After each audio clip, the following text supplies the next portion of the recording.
నా పేరు మురళీధర్ రెడ్డి, వడమాలపేట జెడ్పీటీసీ, నగిరి నియోజకవర్గం. ఇక్కడి పుత్తూరు, వడమాలపేట మండలాలకు సంబంధించినటువంటి నాయకులు రావడం జరిగింది.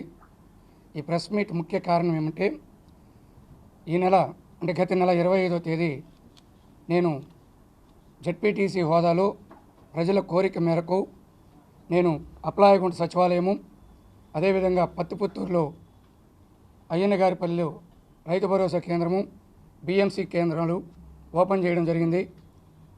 ఆ మరుసటి రోజు అంటే 27వ తారీఖున అధికారులు ఏ అధికారంతో నా మీద ఫిర్యాదు చేసి పుత్తూరు డిఎస్పీ గారిని ఇబ్బంది పెట్టి ఆ శిలాఫలకాలను తొలగించడం జరిగింది. అంతవరకు ఉంది, బాగానే ఉంది. నేను గత ప్రెస్ మీట్లో కూడా చెప్పడం జరిగింది. నేను ప్రైవేట్ కేసుకి ప్రిపేర్ అయిపోయినాను. అధికారులు పాపం మేమేం చేసేదని రిక్వెస్ట్ చేస్తున్నారు. అయినా కానీ ఆంధ్రప్రదేశ్లో ఎవరికి కూడా ఇటువంటి అవమానం జరగకూడదనే ఉద్దేశంతో నేను ప్రైవేట్ కేసుకు పోతున్నాను. ఎందుకంటే కొన్ని దగ్గరలో ఎమ్మెల్యేలుగా మేము గెలిపిస్తే వాళ్ళ అన్నదమ్ముళ్ళు, వాళ్ళ కూతుర్లు ఓపెనింగ్లు చేయొచ్చు, భూమి పూజలు చేయొచ్చు. నేను ప్రెస్ మీట్ పెట్టినటువంటి తరువాత కూడా తొడా నిధులతో 51 లక్షల రూపాయలు రోజా వాళ్ళ అన్న రాంప్రసాద్ రెడ్డి వడమాలపేట మెయిన్ టౌన్లో భూమి పూజ చేశాడు. దానికి కావాలని ఫోటోలు కూడా మా దగ్గర ఉన్నాయి, మేము ఇస్తాం. ఆయనకి ఏం అధికారం ఉందని ఆయన వాటిని ఓపెన్ చేశాడు, భూమి పూజ చేశాడు, ప్రారంభోత్సవం చేశాడు. అంటే మమ్మల్ని ప్రజలు ఎన్నుకుంటే మాకు ఉన్నటువంటి హక్కుల్ని కాలరాస్తూ ఆమె శిలాఫలకాలు పెరిగించేదానికి మాత్రం టైం స్పెండ్ చేస్తోంది, అభివృద్ధికి మాత్రం టైం స్పెండ్ చేయడం లేదు. ఇంకోటి ఏమంటే, ఇదే మంత్రి ఎమ్మెల్యేగా ఉన్నప్పుడు కాకాని గోవర్ధన్ రెడ్డి గారు హక్కుల కమిటీ చైర్మన్గా ఉన్నప్పుడు ఎస్వి యూనివర్సిటీ సెనేట్ హాల్లో మీటింగ్ పెడితే ఈమె నా హక్కులకు భంగం కలుగుతూ ఉంది, నా విషయం నాకు ప్రోటోకాల్ ప్రకారం నాకు చెప్పవలసిన విషయాలు చెప్పడం లేదని ఆ రోజు సెనేట్ హాల్లో కాకాని గోవర్ధన్ రెడ్డి గారికి ఫిర్యాదు చేసింది.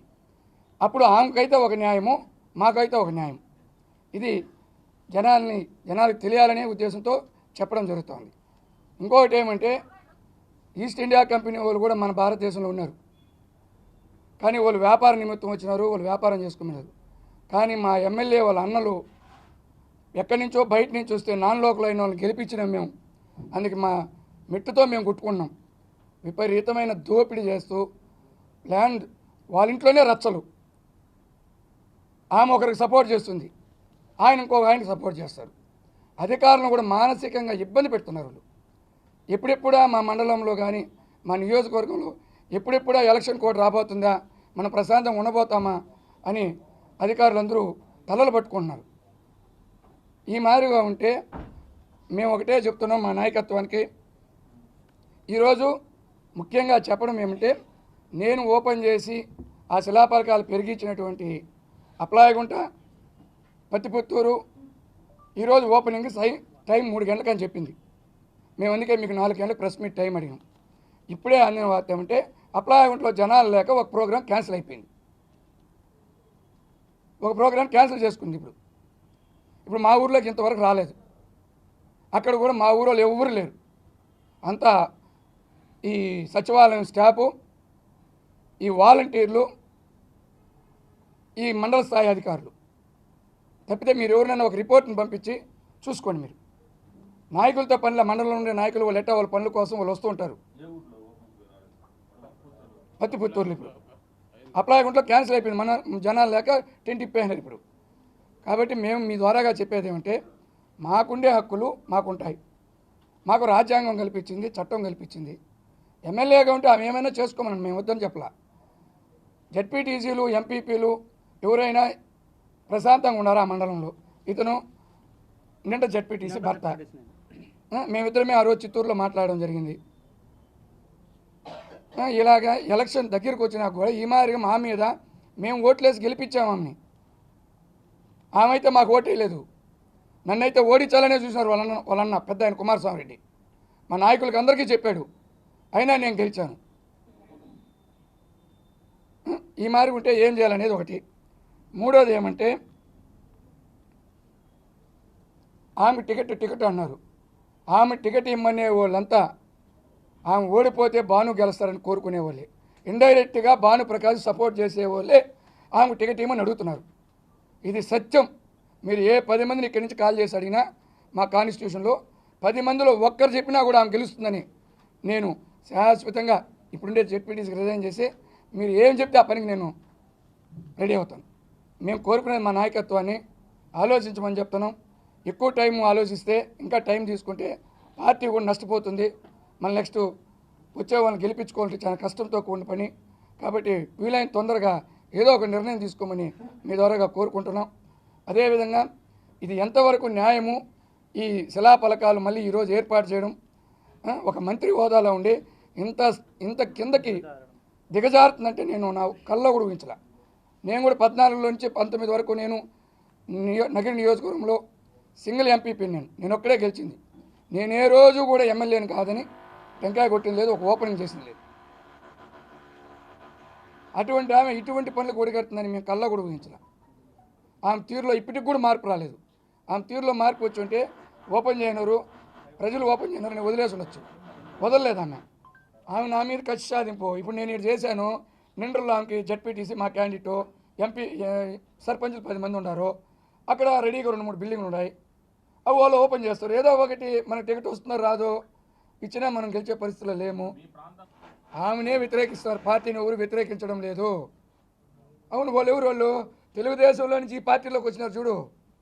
తెలుగుదేశంలో నుంచి 2019 ఎలక్షన్ అయిపోయినాక అక్కడి నుంచి ఇక్కడికి మైగ్రేట్ అయినారు. వాళ్ళే ఆమె టికెట్ కావాలన్నారు. ఓల్డ్ కాంగ్రెస్ వాళ్ళు కానీ ఓల్డ్ వైసీపీ వాళ్ళు కానీ గెలిచే ప్రసక్తే ఉండదని మేము మా పార్టీ కరాఖండిగా చెప్పినాము. ఎవరికి ఇచ్చినా పార్టీ మీద అసంతృప్తి లేదు. ఎమ్మెల్యే మీద వాళ్ళ అన్నల మీదనే అసంతృప్తి ఉండేది, పార్టీ మీద లేదు. మేము ఆల్రెడీ చేసేసినాము. మేము 5 మండలాల్లోనూ ఆల్రెడీ మా హైకమాండ్కి చెప్పడం జరిగింది. అన్నీ 5 మండలాలు నిండ్ర, విజయపురం, నగిరి, పుత్తూరు, వడమాలపేట. మా అధిష్టానం ఎవరికి చెబితే వాళ్ళకి మేము పనిచేసేదానికి రెడీగా ఉన్నాం. ఎవరికి ఇచ్చినా మేము కూడా పనిచేస్తాం. గెలవకపోతే మేమేం చేయలేం. అప్పుడు కూడా నెపం మాన్యతలోకి వస్తుంది.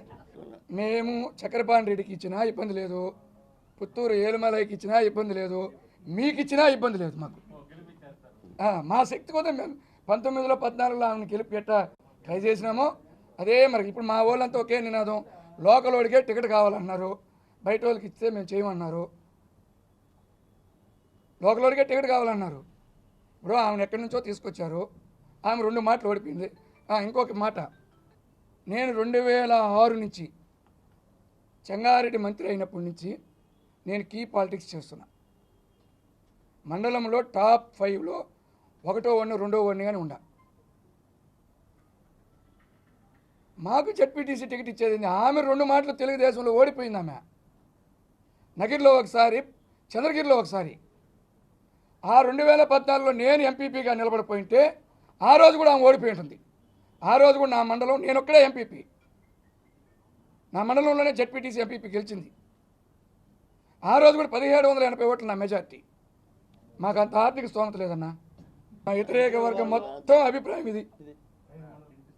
ఎస్, మేము ఎవరు వినిపించినా మేము ఒకరు వినిపించినట్టే, వాళ్ళు వినిపించినట్టే మేము వినిపించినట్టే. ఆడ కాయన్నాడు రవిశేఖర్ రాజు, ఆయన లక్ష్మీపతి రాజు,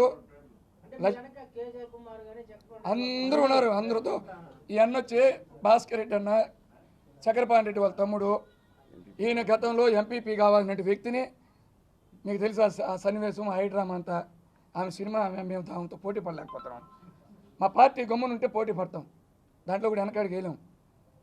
మా పార్టీ అపోజిషన్ ఉంటే మేము పోటీ పడి ఉండేవాళ్ళం. ఫస్ట్ విజయపురంలో లక్ష్మీపతి రాజు, ఆయనకి ఎంపీపీ ఇస్తామని చెప్పి 1 గంటకి దాకా ఇంటికి పెట్టుకుని తరలించారు. నెంబర్ 2 నిండ్రలో వచ్చి చక్రపాణి రెడ్డి అన్న తమ్మునికి ఎంపీపీ ఇస్తామని చెప్పి హ్యాండ్ ఇచ్చింది. అక్కడ వాళ్ళు ఆ గ్రూపు, ఇంకా నగిరిలో కేజే కుమార్ అన్న గ్రూపు, పుత్తూరులో అమ్ములన్న రవిశేఖర్ రాజు అన్న గ్రూపు, ఇంకా వడమాలపేటలో మా గ్రూపు. సమస్య లేని ఇల్లు ఉండదు, పరిష్కారం లేని సమస్య ఉండదు. బంధాలు గొప్పవి, బాధలు చిన్నవి. మీ సమస్యని మేము పరిష్కరిస్తాం. రండి, మాట్లాడుకుందాం.